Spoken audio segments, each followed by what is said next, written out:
প্রচণ্ড শীতে সবার জবুথবু অবস্থা।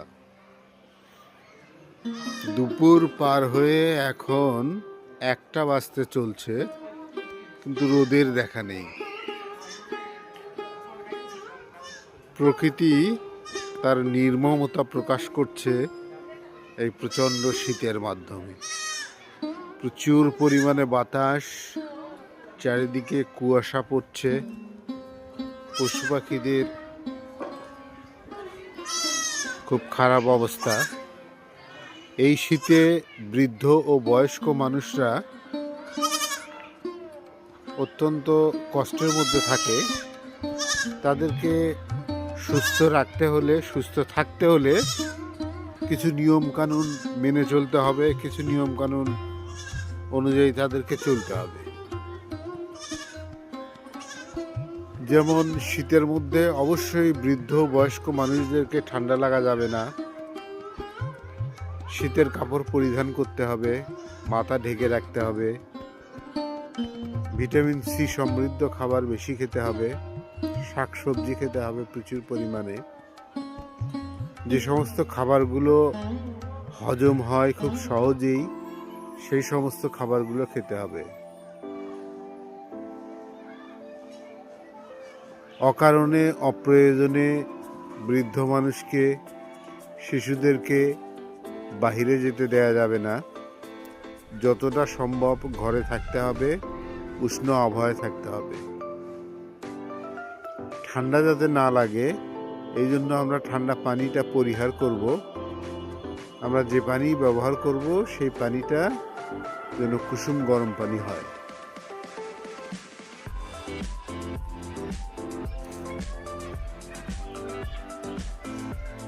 জানুয়ারি মাসের প্রথম সপ্তাহ চলছে। তো বাংলাদেশের আবহাওয়া অধিদপ্তর থেকে যেটা বলা হচ্ছে যে জানুয়ারি মাসের মাঝামাঝি আরও শৈত্যপ্রবাহ আসবে এবং সেটার তীব্রতা নাকি আরো অনেক বেশি হবে।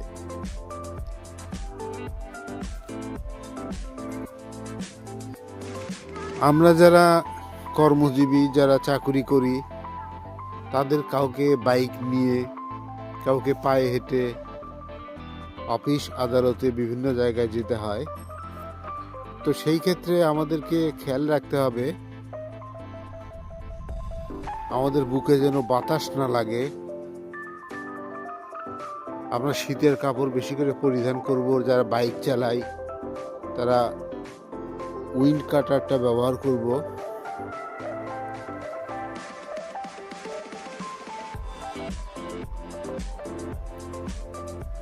প্রকৃতির কি অবস্থা দেখুন।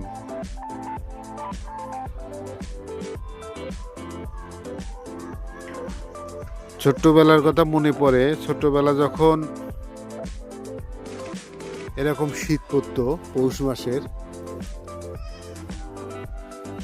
তখন আসলে এই ধান কাটার সিজনও শেষ হয়ে যেত। যে খড়গুলো থাকতো, ধানের কাজ চলতো, ধান সিদ্ধ শুকান এগুলোর কাজ চলতো। আমরা ছোটবেলায় ঘুম থেকেই উঠে খড় জ্বালিয়ে উষ্ণ তাপ নিতাম। সেই সময় মা পিঠা, আমাদের দেশের ভাষায় বলে ক্ষীর অথবা পায়েস, তার সঙ্গে মুড়ি, এগুলো সকালবেলা খেতে দিত, ওগুলা খেতাম। এর মধ্যে দুপুরে রান্না হতো। আমরা আবার গ্রামের বাড়িতে ধানের মাড়াই কাটাই করতে যেতাম বাবা মার সঙ্গে। তো সেখানে গ্রামের ছেলে মেয়ে যারা আছে, জ্যাঠাতো ভাই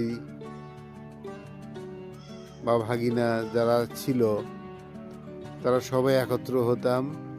সবাই মিলে কোনো একদিন এরকম জমিতে,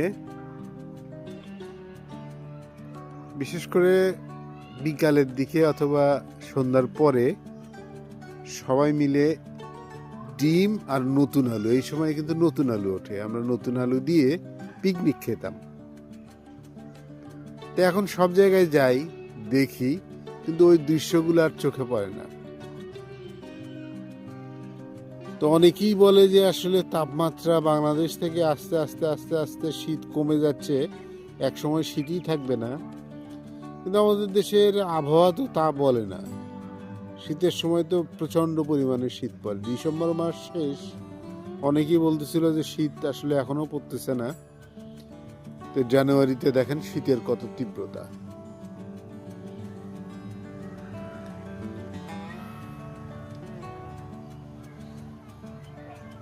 মনে হচ্ছে যে প্রকৃতিতে রাস্তাঘাটে শোক পালন করা হচ্ছে, যে কোনো মানুষ বের হচ্ছে না ঘর থেকে শোকের কারণে, এরকম মনে হচ্ছে। কিন্তু আসলে সেটা না, এটা হচ্ছে শীতের কারণে তারা ঘর থেকে বের হচ্ছে না প্রয়োজন ছাড়া।